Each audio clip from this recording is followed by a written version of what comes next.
Hey everyone, before we get into this episode, I just wanted to take a minute to kind of explain the audio here. So, we had a little bit of a malfunction this week, and Matt's audio got really wrecked. There was some room noise that wasn't taken care of, and it got kind of out of control. So, I tried my best to mask it. I EQ'd him the best I could to kind of scoop out some of that room noise, and I made it better, but it's still pretty bad. So I also added some background music to kind of drown it out. But yeah, unfortunately, this one is just not, the audio is not as high quality as we usually want it to be. So I apologize for that, but I hope you can still enjoy it. We thought it was a good conversation, which is why we wanted to still use the audio even though it was messed up. So yeah, please enjoy, and next week will be better. Thank you. Well, what is up, everybody? Welcome back to Disc Review, the show where we give you our unfiltered opinions with absolutely zero authority. My name is Max Allen. My co-host is Matthew McDonald. What is up, Maddie Mickey D? Hello. Glad to be here talking about LANY, a band I've liked for a few years, and I'm a big fan of the album we're going to be talking about today, which is Mama's Boy. Yes, Mama's Boy. This is going to be a big one. We've both expressed how much we enjoy this album, and I think that it's going to be a lot of fun to talk about, and hopefully anyone listening, I mean, this is a popular album. People know these songs, so I think that this will be something that hopefully connects with people. We want to hear your opinions too, so please leave comments about, this record, any of the songs, or the band in general. Yeah. First, one thing I want to talk about as we're going into this album here is a conversation on album art, which I don't think we've done much yet, have we? No, I mean, we've touched on a few, but we haven't really gone into it.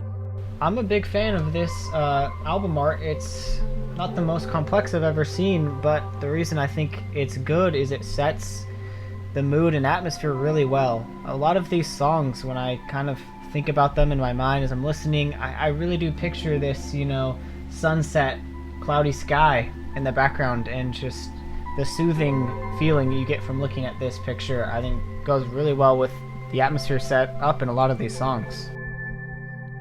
Yeah, there's really a psychology behind album art, because it's not just a picture, it's what you associate the music to.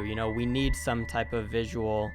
At least it helps a lot. And for me, when I surf through Spotify for new music, the thing that draws me to albums is the art. And so if I see good album art, I expect that the songs are going to be good. And that's not to say that they are going to be, but it puts in your mind that they are going to be.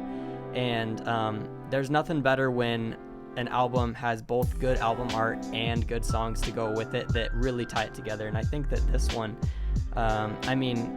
it's like you said, it's not the most complex, but I think that the colors are really huge on this. You got those orange, reds, and the green. It stands out, and it really makes it pop. Yeah, I agree. And the title, Mama's Boy, it ties a little bit into some themes we'll talk about later. I just think everything about this record, was put together really well and intentionally, and I see what they're going for here, and I think they pull it off, and we can talk about that here on the first song, which is You, with an exclamation mark. The opening song, do you have any opinions? I couldn't imagine a better opener. I think that it's a huge song. It's very poppy, it's very energetic and fun, and they really have a hold on what it takes to write a good love song, because they do lots of different types of love songs throughout this album, and it's they're all good. The lyrics are always great, and I think that this one, the imagery it paints in your mind as it as the lyrics play out. It's really cool. I like it a lot. Absolutely. I think imagery is the right word. I mean, this song, the lyrics aren't the most complex they've ever written, but they definitely paint a really good picture. I mean, they uses descriptive words setting a scene. He talks about the ocean, and it's just really good at setting up this picture in your mind. And you're right, they write a lot of different types of love songs. I'll talk about this later, but some of them are like dysfunctional relationship songs. Some of them are just straight up, he just is madly in love and wants to confess it. But they're all really just unique scenarios and situations. But this one is definitely one of the more simple ones they've written as far as the circumstances. But I think it's really effective at just opening up the record. And I agree, this is a fun song to listen to. I like the guitar that really drives a lot of the energy in this song. And I think it's a great opener. Yeah, and you know what? Like when you move on to the second track, Cowboy in LA, I think that, you know, we're talking about love songs here.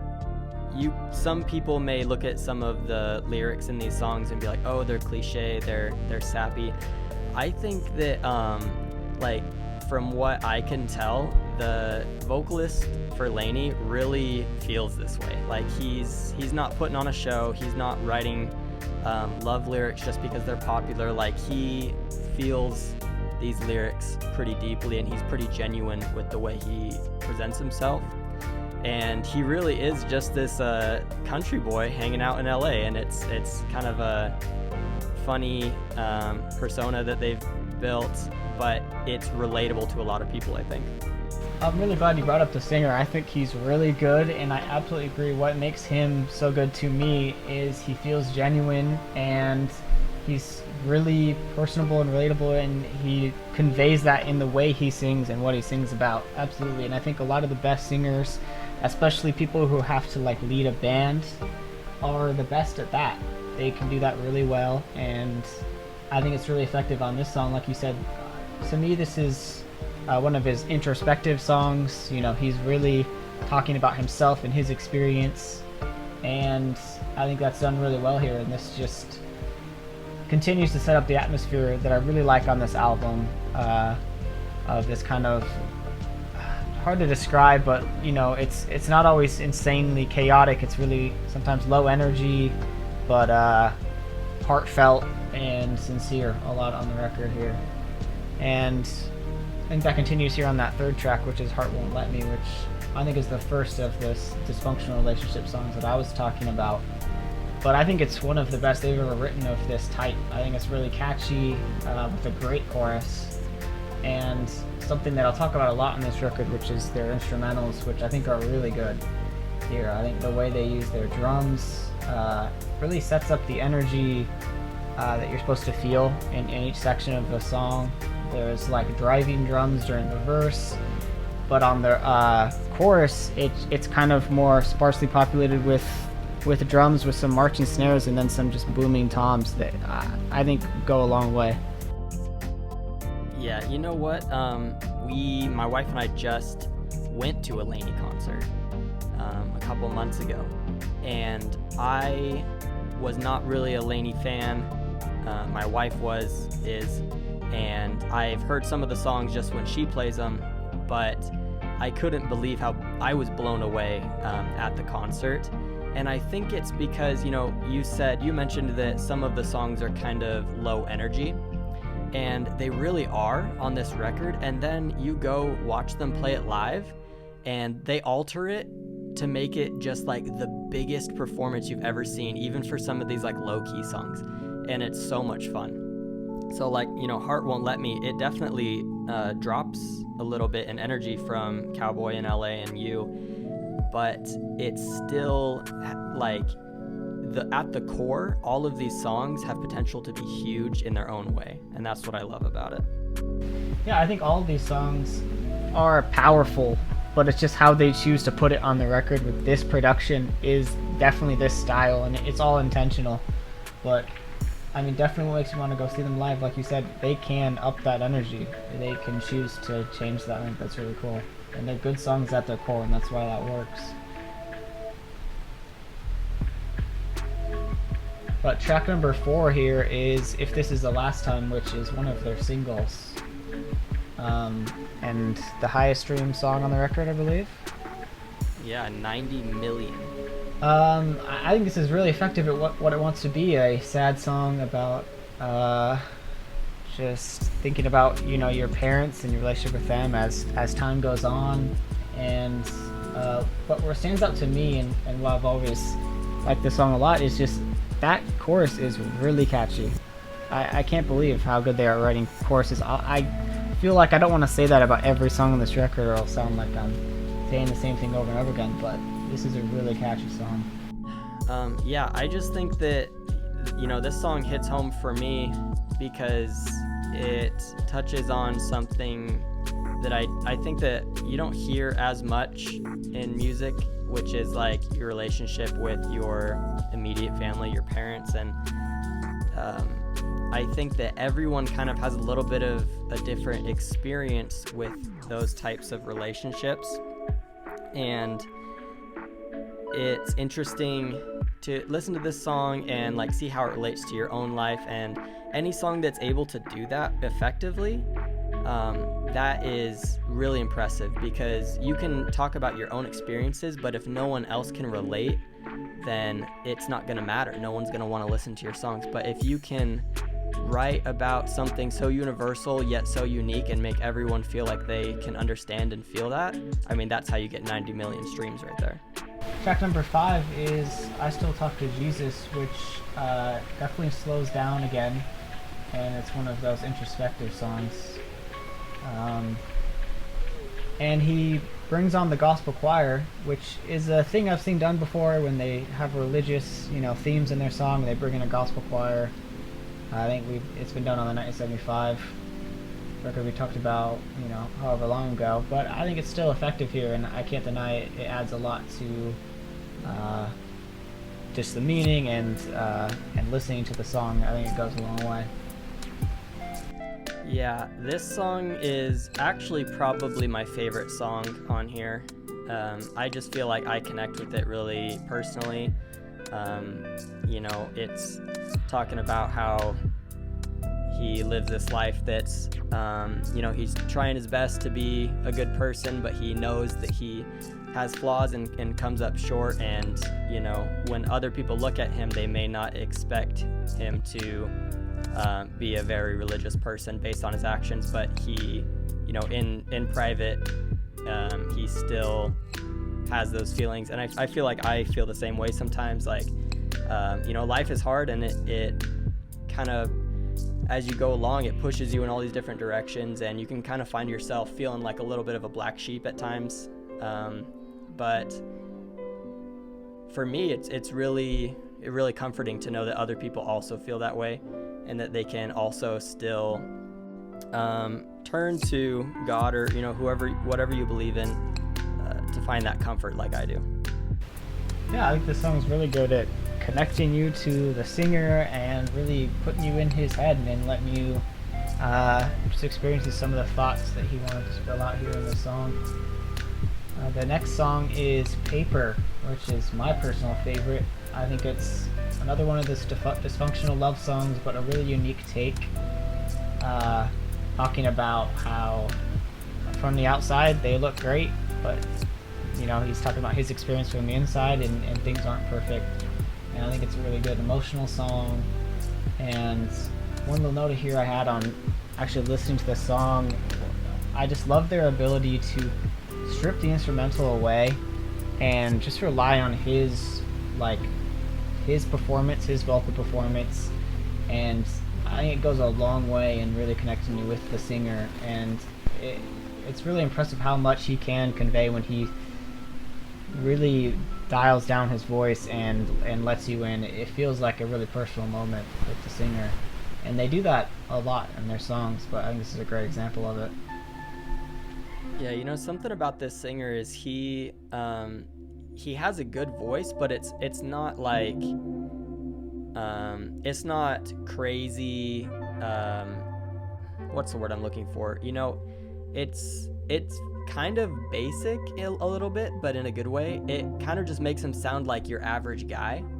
it just makes him more relatable. Like, not to say that he's a bad singer at all. He's not. He's really good, but he kind of sings it pretty simplistically. That's probably a good way of saying it. But Paper, when I got to this song, I didn't recognize it out of the ones that I knew, and so in my head I kind of expected it to be not as good, especially because we're at track 6 here now and all the songs have been good. They've all been good, and I kind of just expected it to drop in quality, and then I was blown away. I was like, no, this is still so good. Like, even the ones that are deep cuts are really great. And this is a deep cut. I mean, it's got 9 million versus some of the others. A lot of them have like 50 million. So, yeah, it's crazy. Like, they're all good. I agree. This absolutely is a deep cut, but it's a really good song. That's going to change a little bit here, which is the lead single, "Good Guys," track number 7. This was the first song I heard off the record. Obviously, this is the first song they dropped, and I've always liked it. I really like the instrumental and the melodies, which is what they're just absolutely best at. I have some funny things to talk about with the lyrics. I just want to get your first initial thoughts about the song. I mean, I feel like we are both feeling the same thing about this song. It's so dang catchy, and it's such a good song, and the lyrics are just a little cringe. They're a little, I wouldn't say I 100% agree with it, but what do you think? Yeah, so the message of the song is just a little strange, because he can be a gentleman and he can be vulnerable and let her in. Like, he can do these things, but he's saying he can't because, he's got to put up a front. So those lines for me don't work, but there's some other lines I think do make sense. You shouldn't be confessing your love and showering someone with gifts when you just met them, which is kind of what I'm assuming is going on. Like, you should wait an appropriate amount of time for a real relationship to develop. So, like, absolutely, a lot of the song, that's what he's saying, and it does work. There's just a couple of lines, like the one about, "I want to be a Southern gentleman." You can be a gentleman and not have a real relationship with them. You can just be nice. That's the only line that I think is just a little strange, and makes it so I don't truly love everything about that song, just because a couple of lines just seem a little off to me. But I like the melodies. The bridge melody is really interesting, and I still listen to the song and like it. Yeah, it's like, I totally agree with you. The real message of this song should be and can be, don't rush into things and give your all before there's mutual feelings, or before something has developed. But what it kind of comes off as oh man, dude, girls just want a bad guy. I just have to I can't even be a good guy. I just want to be nice, and it comes off a little weird. Because to be honest, when girls say they want a bad guy, they don't want a jerk. No one wants to be around a jerk. They want, a little mystery, a little confidence, and so that's all. You can still be a good guy, I think. Absolutely, I think we definitely captured what we felt about the lyrics on this song. But we can go on to track number 8, which we're entering the second half of the record. This is where things start to slow down, typically. I don't think it slows down here on this song. I think this song is really solid with a great chorus. Just catchy melody, relatable lyrics, feelings of jealousy and insecurity. I think another great song. Yeah, I agree. And you know what? We've talked a lot on past episodes about having a lull or a dead zone in the album, which is usually towards the bottom, somewhere halfway to the bottom. And I don't think that this album does that at all. I think that all the way through you get good songs. And so, we're entering the second half here. Some may expect the album to drop off in quality, or they put the worst ones for last, but they don't. They're all good. And so Sharing You comes around, and it's not my personal favorite out of all the songs, and I think that the streams relate that too. It looks like it's got the least amount, but it's not bad at all. It's good, and it's like you said, just about not wanting to share that person because you haven't really developed that full relationship yet. You're kind of just hoping that something will come of it, but they're still going out with other people, and it can hurt. Track number 9 is Bad News, which, if I had to pick the weakest song, I would probably pick this. I just feel like it's got the least going on instrumentally and might be their most generic lyrics on the record. And also, it feels a little dissonant from the rest of the songs because like every other song here, he's just a great dude who wants to love unconditionally. And on this song, he's just a jerk, I guess. Well, I think that it may sound like that, but I think that what the song is really trying to say is that, like, he can't be that good guy that he wants to be because of his career, because he's always on the road. Mm-hmm. He can't be there for her like he knows that she deserves. And that's something that comes up later in the album, which we'll talk about when we get there. But I think that is a powerful message about a struggle that most people don't have to go through, but anyone who travels for work probably understands that, like, relationships can be tough when you only see that person every once in a while, and for the rest of the time you have to leave them alone. And yeah, it can probably seem like you start telling yourself that you're bad news and that these girls don't they need something better than you. Yeah, I was definitely getting the feeling that, like, it was more about how he felt people perceived him and not necessarily how he felt about himself.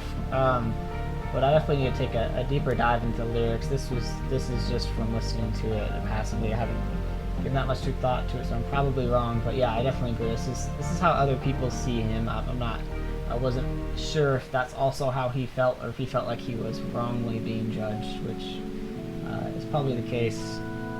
Track number 11, or is it 10? Yeah, 10 is When You're Drunk, which I think is just a return to a really catchy chorus and more relatable themes. Just not really understanding what's going on in the other person's head. Mm-hmm. Yeah, this song, this album's kind of a roller coaster, because one second you're listening to a song about a girl and it's all happy and, like, you're in love, and then the next second you're sad. And this one makes me sad. It's just about a girl that he wants to be with, but she doesn't really give him the time of day until all of a sudden she's drunk and it's 3 a.m. and she wants to meet up with him, and he's just like, man, I really wish that you would call me when you're sober. Track number 11 is Anything For You, which is another one of my favorites. It slows down a bit, but I think it's a great time on the record for a slower ballad. Yeah, there's a few slow ones towards the end, and they are also powerful. Anything For You is one of my favorites. I think, in fact, the last, like, 4 songs are all some of my favorites here. And I think that it sounds like this guy is going through a lot with these relationships. Like, you can tell that he doesn't just write about the highs, he writes about the lows too, and he writes about the lonely times when he has someone that he cares about but isn't with. And that's kind of, this song is, he's saying he'll do anything for this person, but they aren't together. He wants them to be, and he'll do anything, but they're kind of just friends at the moment. Track number 12 is Sad, which is another emotional song, but this one with a lot more energy. I'm a big fan of this bridge that also does that thing where it pulls the instrumental away, and he finishes his line, but the synth just starts creeping back in, and I like how it, after the synth comes back in, it kind of crescendos with all the motifs they've set up earlier.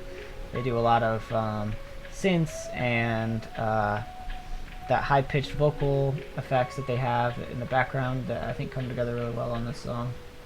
Yeah, this one is so good. It's, yeah, like you said, a little higher energy, which I think it really deserves at this point in the album, because we've had some slower ones. and it picks it up, but it doesn't pick up the mood. It's still, you're still chilling in that same sad, low energy mood. And I think that lots of people can relate to the feeling of wishing that your ex was not as happy as they appear to be, or at least more sad than you know? Track number 13 is What I Wish Just One Person Would Say to Me. One of the most clever songs I've ever seen them write.